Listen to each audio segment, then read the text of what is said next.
gente! Sejam bem-vindos a mais um Básicos de Nuvem. Eu sou o Pablo Lopes e hoje nós vamos falar sobre área geral de identidade e custo. Para você precisa saber disso, porque a nuvem ela é uma coisa que exige muito você saber sobre como você gerencia as identidades dos seus usuários e o custo. Pode parecer uma coisa mais técnica, mas é uma coisa que é bem fascinante. Vamos dar uma olhada hoje. Bem, vamos começar falando aqui sobre os diretórios locais aqui. Vamos falar sobre Azure AZ. É um serviço de diretório que permite que você entre e acesse aplicativos da nuvem da Microsoft e dos aplicativos que você desenvolve. Também nós vamos falar também sobre como o AD pode lhe ajudar na sua própria implementação já on-premise do Active Directory, que é o que você gerencia quando você já tem as suas próprias maquinazinhas. O Azure AD ele é o nosso serviço de gerenciamento de acesso e identidade com o Azure, a nuvem da Microsoft. Com ele, você controla as identidades de contas, mas a Microsoft garante já estar disponível globalmente, porque ele lhe dá essa escala de nuvem, né? Então, se você já trabalhou com Active Directory, você com certeza já sabe sobre o Azure AD. Mas, para quem é o Azure AD? O Azure AD é para os administradores de TI, desenvolvedores de aplicativos, usuários e os assinantes de serviço. Os administradores utilizam a AD para controlar acessos a aplicativos, recursos na sua base de requisitos de negócio, entre outros. E você basicamente utiliza para você adicionar funcionalidade. Então, o seu usuário pode logar somente com SSO. Então, ele já tem acesso a plétora de serviços que a sua empresa oferece nisso. E os usuários, eles podem gerenciar identidades, executar as ações de manutenção de maneira mais rápida, né, para todos os aplicativos que você utiliza, e definição de senha por autoatendimento. A gente já usa isso, né? Por exemplo, o M365, o Azure, o Dynamics CRM já utiliza o AD exatamente para autenticar as contas e já fazer essa integração seamless com nossos serviços. Bem, vamos falar aqui também, inclusive, sobre com o que é que ele faz, o que é que o Azure AD faz. Bem, ele fornece o serviço de autenticação, login único, gerenciamento de aplicativo, gerenciamento de dispositivo, entre outros. A autenticação serve para verificar quem é que está usando esse aplicativo, esses recursos. O login único permite que você só logue uma vez. E o gerenciamento de aplicativo permite que você gerencie os aplicativos na nuvem em locais utilizando o Azure AD. E o dispositivo permite que você gerencie todas essas features, né, pelo Microsoft Intune, que você utiliza dentro de um dispositivo. Bem, vamos falar um pouquinho também sobre um Azure local com Azure, né, o AD.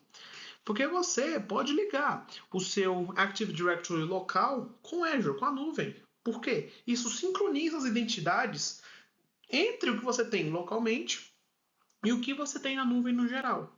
Então é uma ferramenta fascinante que você pode fazer com tudo.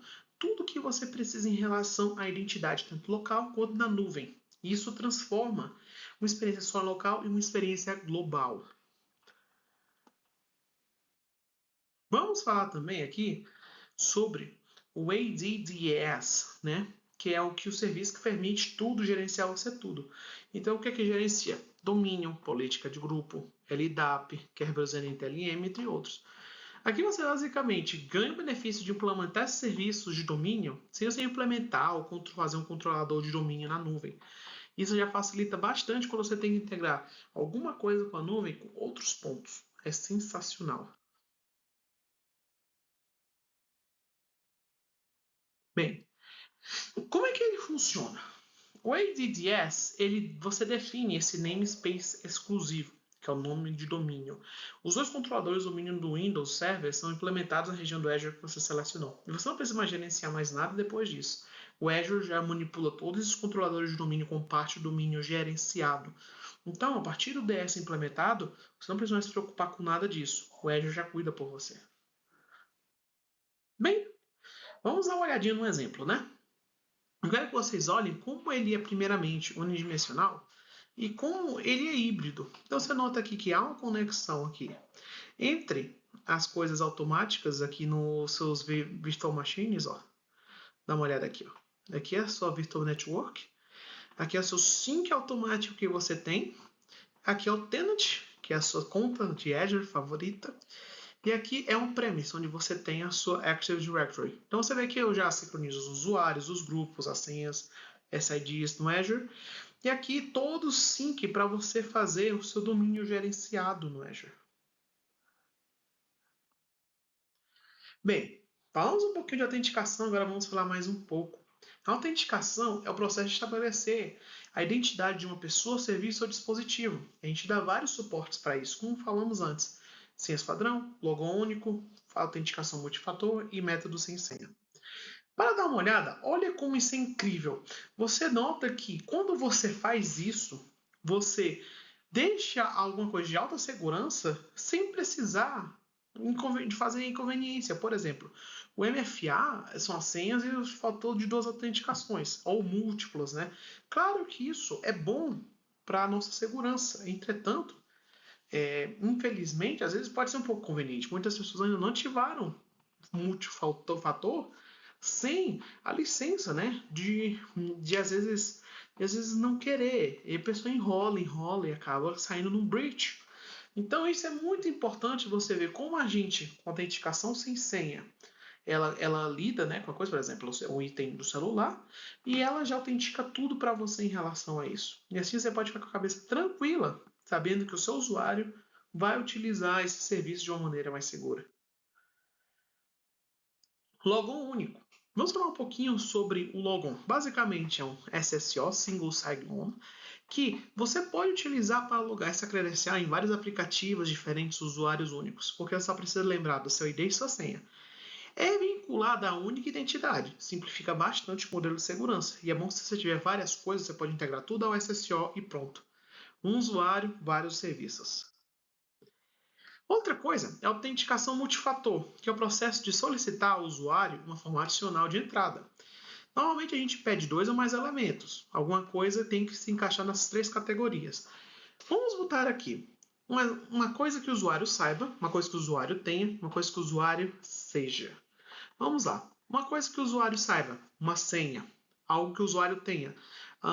Um telefone. Vamos supor que ele tenha um telefone. E algo que o usuário seja. Bem, vamos usar partes do corpo. Você pode usar a íris, você pode usar a digital, tem várias maneiras do que você é. E a gente pode atestar isso. Então, uma coisa que você sabe, uma coisa que você tem e uma coisa que você é. Autenticação sem senha. Como é que funciona? Basicamente, normalmente é substituída pela um das três, né? Algo que você seja ou que você saiba, né? Obviamente que a gente troca, a gente volta por algo que você tem. Bem, o Azure e o Azure Governmental, a gente tem opções sem senha, que botam o Windows Hello para empresas, o Microsoft Authenticator e as FIDO 2, né? As chaves de segurança. O Hello, não sei se vocês sabem, é aquele que vai pela cara. Então você usa a credencial biométrica, ou você digita alguma coisa, ou fingerprint, é isso que você utiliza com o Windows Hello. O Authenticator é basicamente um telefone. Você recebe uma notificação no aplicativo do seu telefone, aí você tem que selecionar um número, e você depois faz um gesto biométrico, um PIN para confirmar. Mas tem uma coisa que é mais importante, não importante, né? Mas é uma coisa também que é muito boa, você pode usar, que é a FIDO, chave de segurança FIDO 2, que são basicamente a prova de phishing. Como é que funciona? É uma chave de segurança interna, dentro ou fora do dispositivo. Você pode usar sem nem usuário nem senha. É uma chave USB, que você pode usar também Bluetooth, NFC, e que basicamente você utiliza e esse dispositivo manipula a autenticação. Então, segurança aumentada, porque não tem como expor. É uma coisa que a gente evita a exposição de uma senha. Isso aumenta não só a segurança, várias empresas utilizam isso. Então, aí que você tem três maneiras que você pode utilizar para logar. Bem, agora já sabemos sobre identidades internas, falamos sobre a AD, mas vamos supor que eu tenho uma empresa que é fora, Pablo. Sei lá, eu tenho a minha empresa A, mas eu quero que, sei lá, o pessoal dos meus amigos da empresa B, né, utilizem isso. Ou, sei lá, eu contratei pessoas de fora, terceirizados. O que a gente faz? Ou usuários, os próprios usuários. Eu quero que os usuários loguem em alguma coisa. Bem, vamos falar de identidades externas, que são essas pessoas dispositivos que estão fora da sua organização. O Azure AD tem essa questão que é chamada identidade externa. E a gente pode usar interagir com esses usuários de fora da organização de maneira segura. Bem, Mas parece o mesmo, né? Como é que é isso? Com as identidades externas, eles podem trazer as suas próprias identidades, ou seja, vamos supor que eles trazem uma identidade emitida por uma empresa diferente. Vamos supor, por exemplo, o Google ou Facebook. É isso que eles utilizam. Eles utilizam, por exemplo, a sua conta no Google, a sua conta no Facebook. É isso que faz. Enquanto o Logon único é uma conta que eu criei com a empresa e que está lá, por exemplo.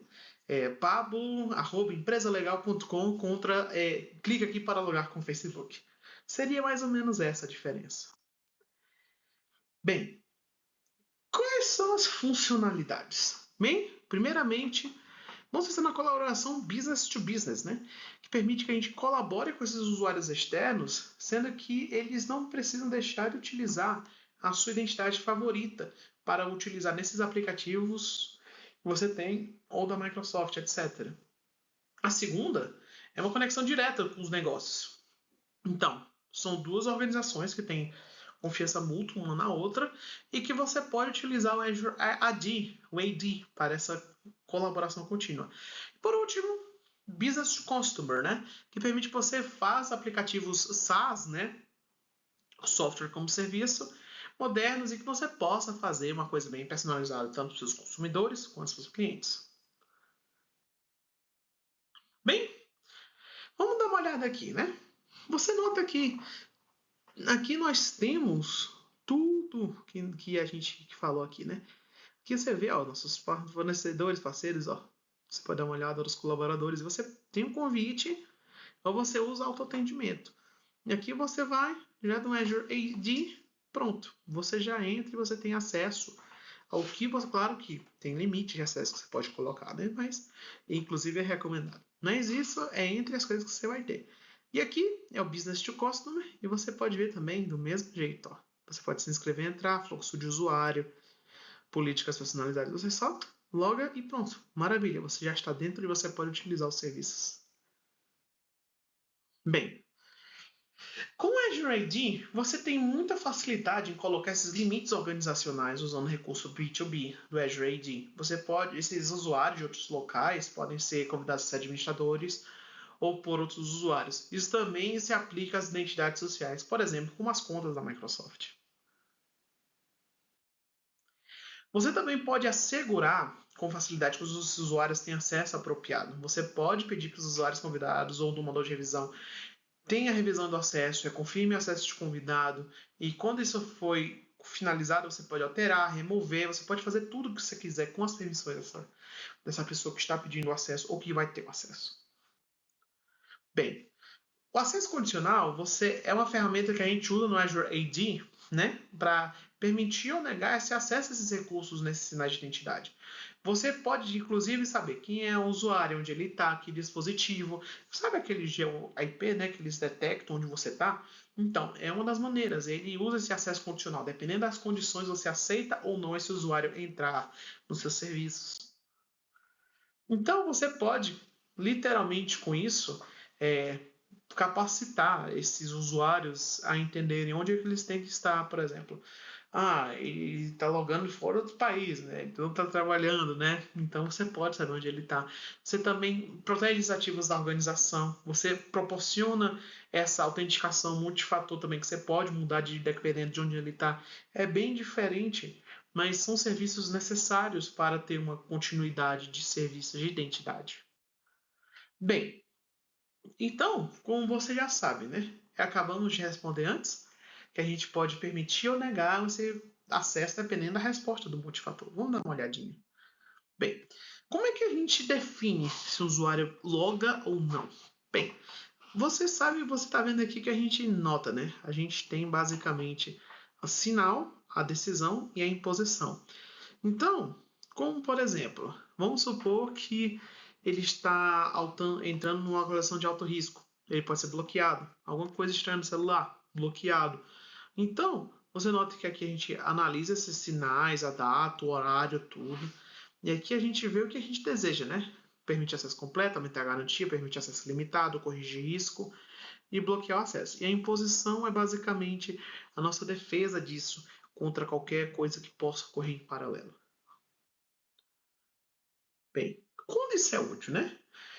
Pode ser útil, por exemplo, para clientes aprovados, exigir que o usuário só possa acessar o seu serviço com dispositivos gerenciais, por exemplo. Não posso entrar na conta do meu aplicativo sem ter o Intune, né? Você não pode entrar na conta da empresa sem o Intune. Por exemplo, Intune é o nosso gerenciador de dispositivo.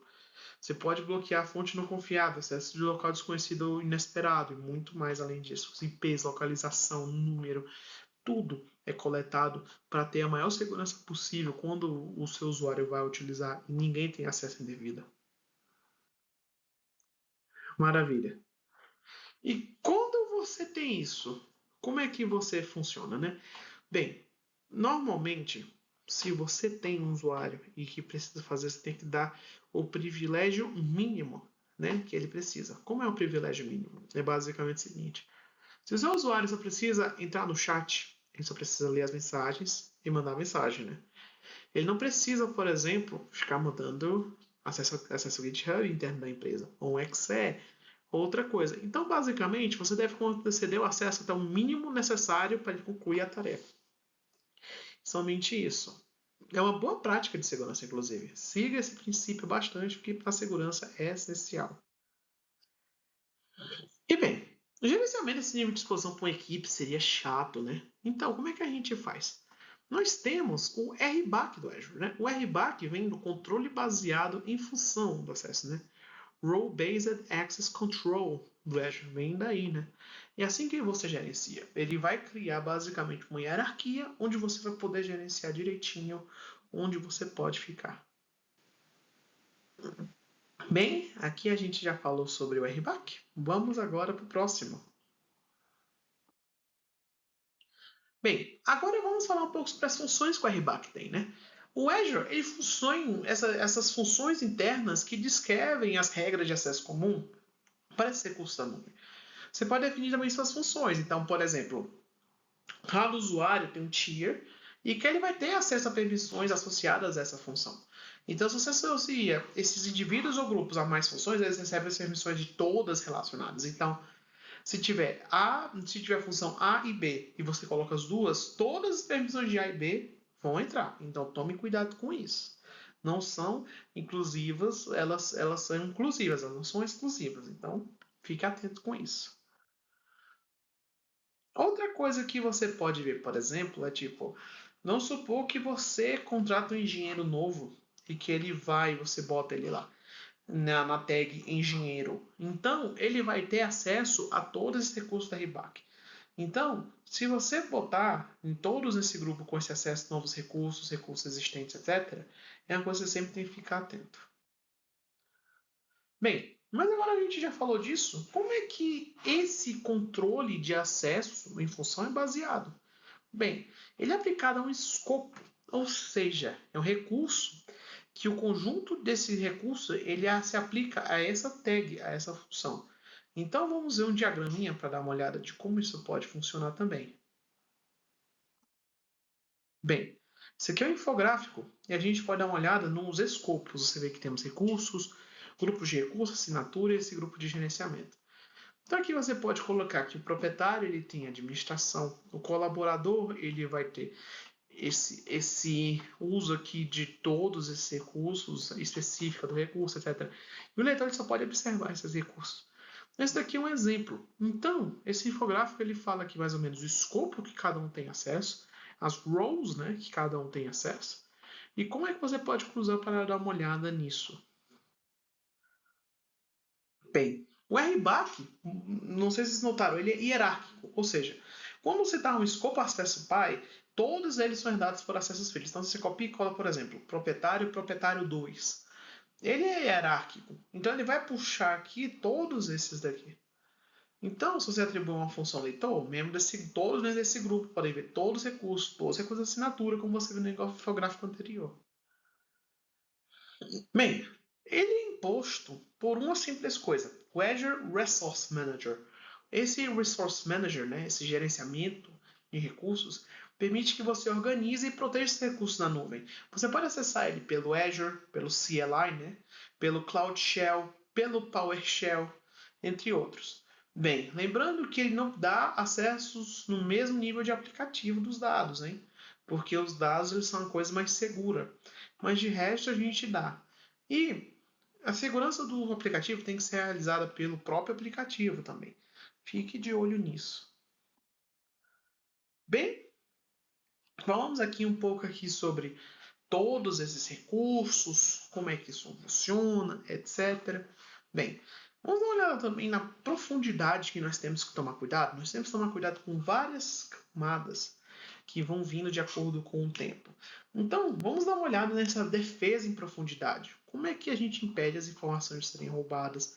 E que estratégias nós podemos fazer para evitar o avanço de cyberataques com acesso não autorizado a dados, né? Já que eles têm que ser protegidos e todas as outras camadas têm que proteger para protegê-los. Aqui você pode ver, nós temos uma segurança física, identidade de acesso, perímetro, rede, computação, aplicativo e dados. As equipes de segurança elas buscam desacelerar em cada uma dessas camadas um atacante. Então, se for invadido por aqui, o ideal é tipo a próxima tentar desacelerar lentamente esse atacante aqui, como vocês podem ver. Bem, a segurança física é a primeira camada. Sempre é na computação no data center. E é basicamente garantir a segurança física desses acessos. Como é que a gente sabe disso?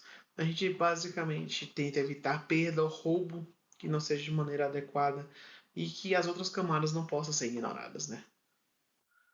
Identidade de acesso é basicamente como se controla o acesso a essa infraestrutura, controle de alterações e que como é que se controla o acesso à infraestrutura.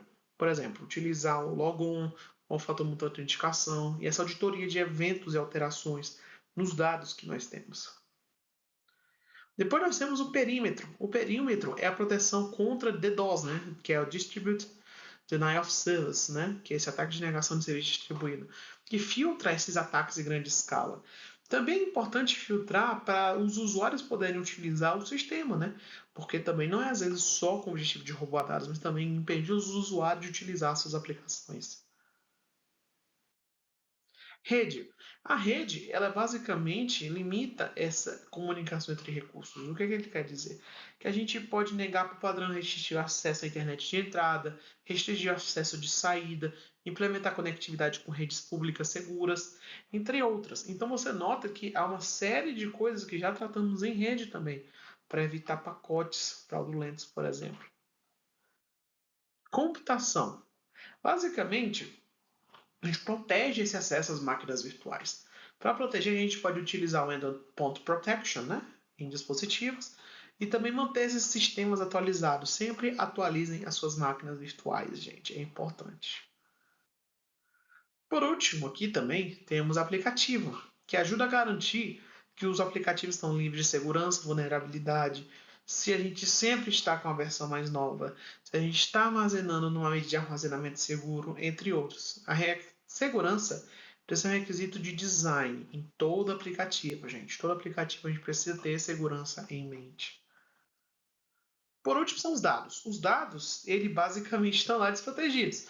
Normalmente, a gente usa requisitos regulatórios que definem os controles, os processos, onde precisa estar, para garantir a confidencialidade, a integridade e a disponibilidade desses dados, viu?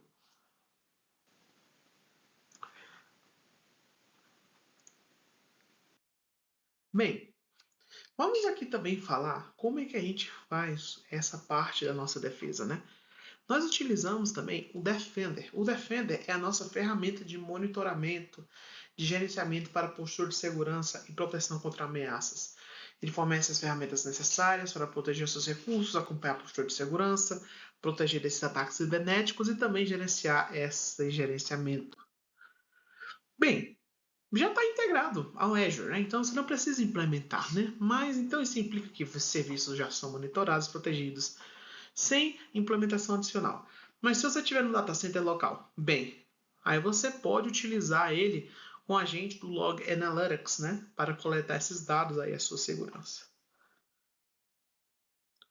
O Defender da nuvem também ele ajuda já a detectar algumas ameaças, por exemplo, de plataformas como serviço, como por exemplo SQL do Azure, SQL, né? a conta de armazenamento do Azure também lhe ajuda a classificar esses dados para ver se tem alguma possível vulnerabilidade, limitando também a exposição a ataques de força bruta, reduzindo acesso de porta-máquina virtual e definindo essas políticas de acesso seguro.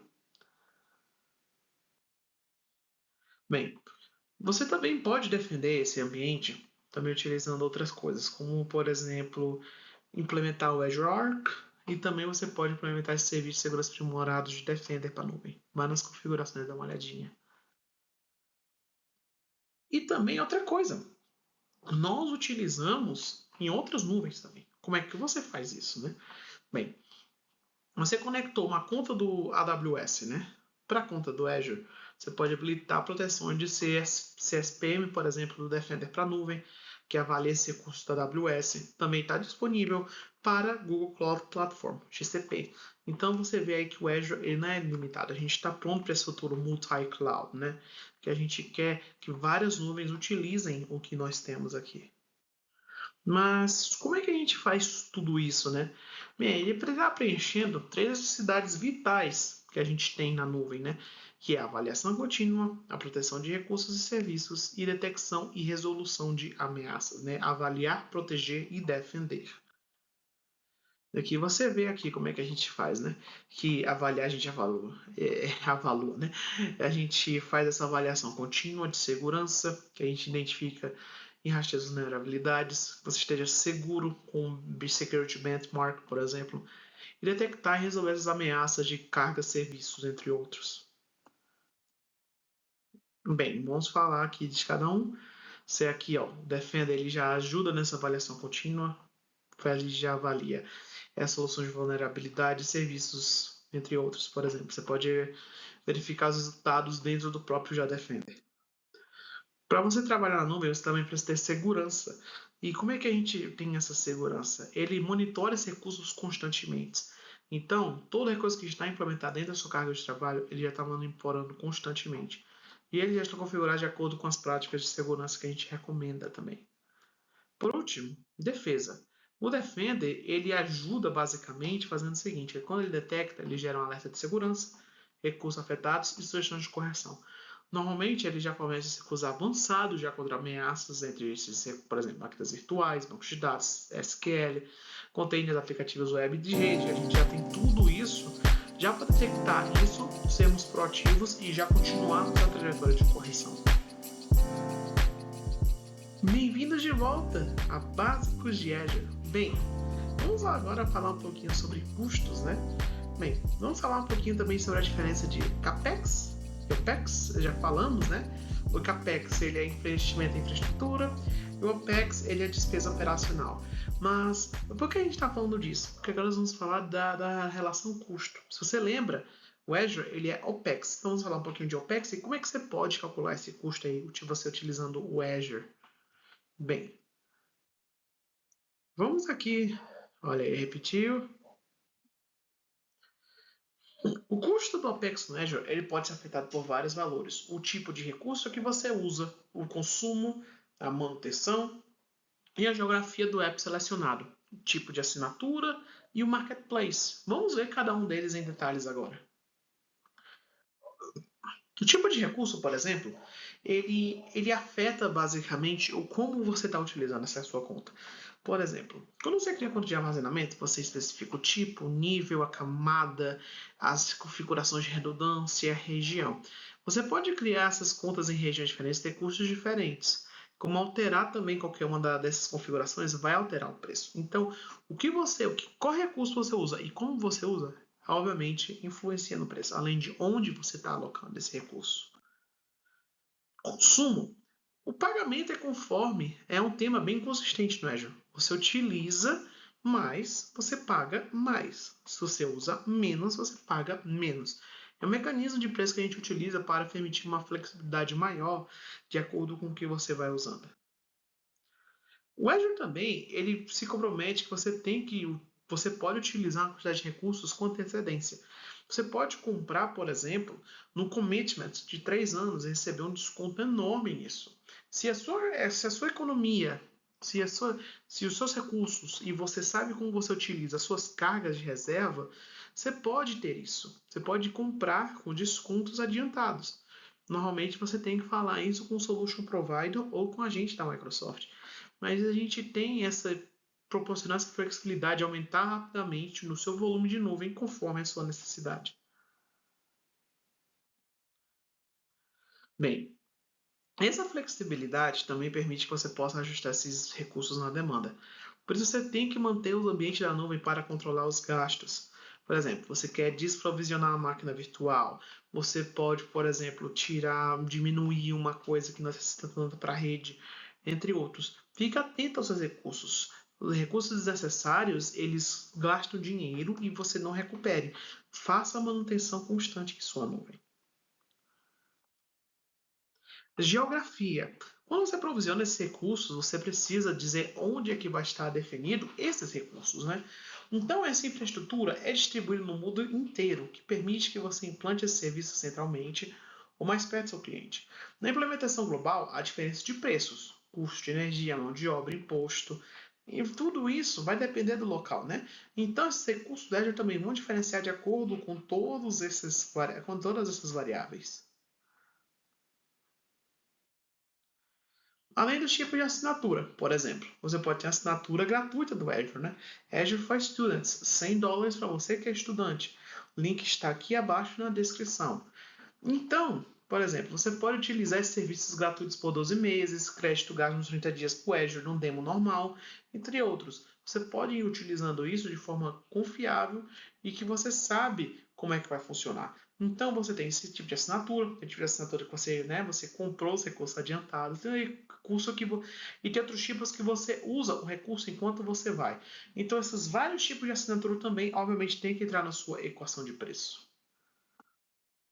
Bem, aí nós temos um marketplace. O que é um marketplace?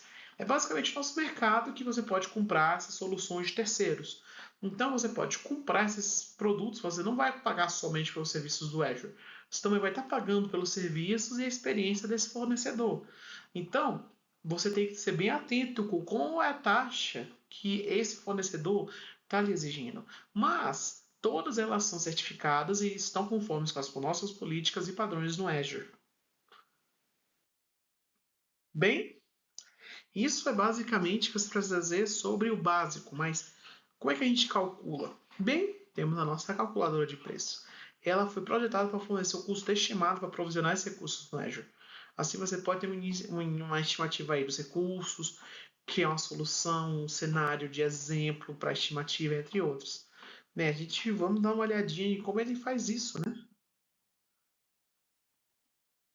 Bem, quais são os recursos que eles têm, né? E aí você pode ter esse recurso provisionado, computação, armazenamento, custo da rede associado, diferentes opções de armazenamento, tipo de memória, camada de acesso e redundância. Bem, você dá uma olhada aqui, ó. Olha como é. Você clica aqui, você pode selecionar um produto, por exemplo, para você dar uma olhada. Como é que ele vai ter o preço. Aí você vai escolhendo as opções e você vai ver estimativas. Temos também a calculadora TCO, né? Então, ela basicamente compara os custos em comparar uma rede local contra uma infraestrutura do Azure. Então, você insere a configuração da sua infraestrutura atual, servidor, banco de dados, armazenamento, tráfego de rede de saída, e o TCO vai comparar isso ao ambiente do Azure que dá esse mesmo suporte para você em infraestrutura. Bem, como você sabe como utilizar? Bem simples. Insira a sua configuração e tenha uma resposta. É muito bom para saber se vale a pena migrar para a nuvem. É importante. O SEO ele é uma ferramenta para saber se vale a pena migrar. Mas tome cuidado. São estimativas, não são certeza. E aqui você vai definir, por exemplo, cargas de trabalho aqui, por exemplo. Você define o que você faz, sistema operacional, servidores, ó, você pode ver como é a gente define isso. Mais detalhes temos no Learn. O gerenciamento de custos. Ele permite verificar rapidamente esses custos de recursos no Azure. Você cria alertas de acordo com esses custos, esses orçamentos que você precisa, que automatizam e gerenciam esses recursos no geral. Então, aqui você pode dar uma olhada. Ó. Dê uma olhada em como a gente vê aqui o custo ó, que estamos, ó, o custo provisionado, localização e tudo. Ó. Dê uma olhadinha. Isso daqui é um exemplo de como você pode verificar para esse orçamento versus o que você está utilizando. É sempre importante dar uma olhada nisso aqui quando você estiver utilizando a sua nuvem. Bem, e essa análise também, né, é um subconjunto de gerenciamento, no qual você tem um visual rápido e que você pode visualizar isso tudo, ciclo de cobrança, região, recurso e assim vai. E bem, eles podem oferecer alguns alertas: alerta de orçamento, alerta de crédito e alerta de gastos das cotas de departamento. Vamos dar uma olhadinha. O alerta de orçamento notifica que quando o gasto em base em custo, em uso, desculpe, também, e atingem e excedem os valores que você está definindo no alerta. Então ele vai te alertar, opa, passou aqui, é algo errado. Normalmente você cria pelo portal do Azure ou pela API de consumo. Aqui, o alerta de crédito, ele fala quando os seus recursos de crédito são consumidos. Então, você tem, por exemplo, alguma coisa tem contrato enterprise, que é as EAs, né? As alertas desses créditos, né, que você utilizou pelo crédito que você já contratou, tipo, são gerados automaticamente quando você chega a 90% e a 100% do crédito. E esses alertas de custo por departamento, que, por exemplo, você pode dividir também em vários, você pode pegar a sua EA, né, que são esses contratos de empresa, você divide por departamento. Eles são configurados todos nesse portal. Quando esse limite é atingido, ele gera um e-mail para que o pessoal do departamento já saiba que, opa, já chegamos no limite do nosso departamento. O que a gente pode fazer a partir daqui? E no orçamento, você define os limites do gasto do Azure. Você pode definir, por exemplo, orçamento em base de assinatura, grupo de recursos, tipo de serviço e outros critérios. Ao definir esse orçamento, você também define esse alerta. Então, quando ele atingir alerta, ele já dispara que vai aparecer na sua área de alertas de custo naquela dashboard. Como é que a gente. Beleza, nós sabemos disso, que incrível, etc. Mas a gente precisa saber, por exemplo, o que está gastando mais? Como é que a gente pode saber que recursos entre vários estão gastando? Bem, uma forma de você saber é você organizar esses recursos nas próprias assinaturas e organizá-los. Você pode colocá-los em assinaturas próprias, você pode também colocar em grupos de recursos e você também pode colocar aqui também em marcas que dão metadados extras, informações extras no que você quer. Então, por exemplo, você pode colocar nisso em gerência de recursos, gerenciamento, otimização, de custo de operações, segurança, governança e conformidade regulatória. Que você pode, sei lá, tagar um recurso como crítico, sensível, importante, gasta muito, e você tem esse metadado já desse recurso. Você pode botar isso por meio da PowerShell, da CLI do Azure e do Azure Resource Manager, API REST, entre outros também. Mas a gente tem várias maneiras de gerenciar essas marcas. Bem, aqui também nós temos o Azure Policy, que a gente pode impor regras e convenções, por exemplo. Vamos supor que essas marcas sejam adicionadas a novos recursos quando eles forem provisionados.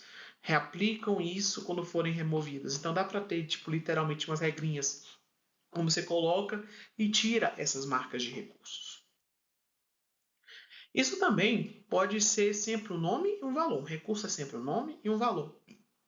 Por exemplo, o app name, né, que você vai colocar. Você pode colocar app name e você bota tipo no nome do aplicativo e no recurso que ele faz parte. Vamos pensar aqui. Cost center, código de valor interno, proprietário, ambiente, né, com nome de ambiente, grau de importância, prod, dev, impacto, crítico de alto impacto. Então você vê aqui que é uma estruturação, sim, que a gente tem uma estrutura até para as marcações internas dessas tags também. E que, numa mais marcas, em cada recurso, você pode atribuir em recursos do Azure.